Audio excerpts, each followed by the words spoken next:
Hi everyone, it's Liam here from A Shot of Wildlife, and in this video I'm going to tell you almost everything you need to know about the red kite.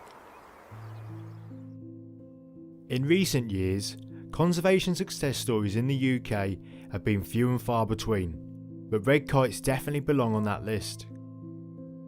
Following years of unwarranted persecution and egg collection, red kites actually went extinct in England and Scotland in the 1870s, and by the turn of the 20th century there are only a handful of pairs left in remote central Wales.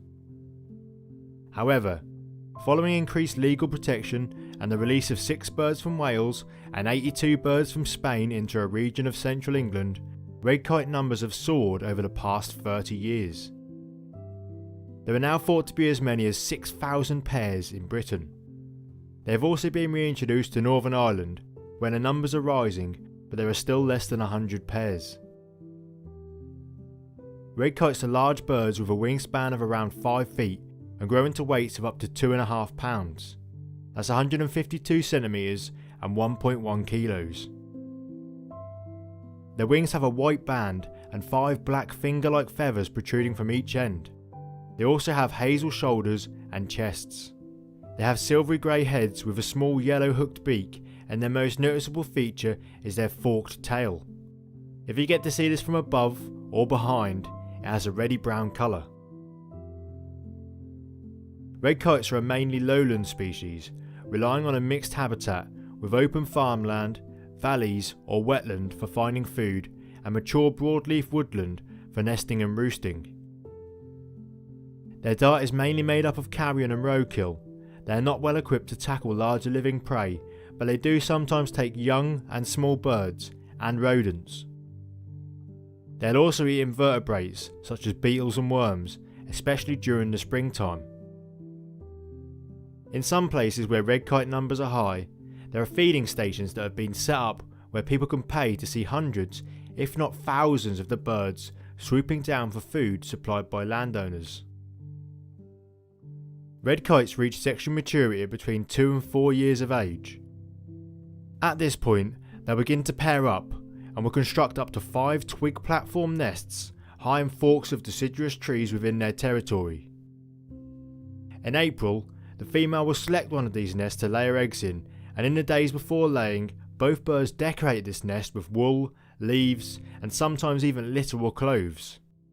Once decorating is complete, the female will lay between 1 and 4 blotchy cream coloured eggs that measure just over 5.5 centimetres long.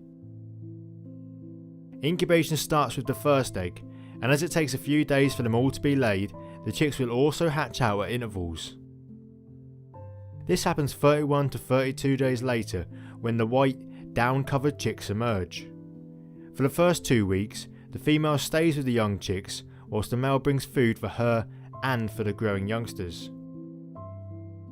During this time, competition between the young can be really fierce, and it isn't unknown for the oldest chick to kill and eat the youngest.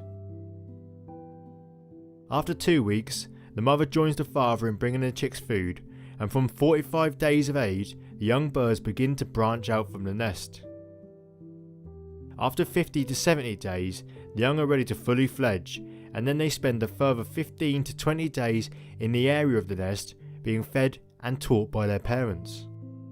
After this, they often go on large journeys, sometimes hundreds of miles from their site of hatching, only returning to the area when they themselves are ready to breed. Here is an example of a red kite's call.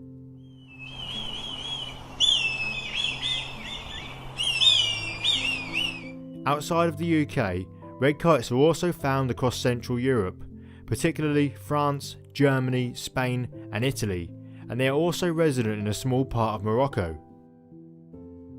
In the winter, the European birds migrate to the southern parts of their range, but in the UK they are mostly resident all year round.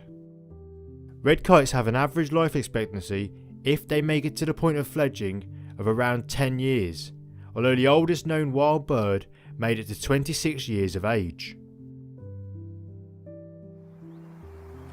Well, there we go.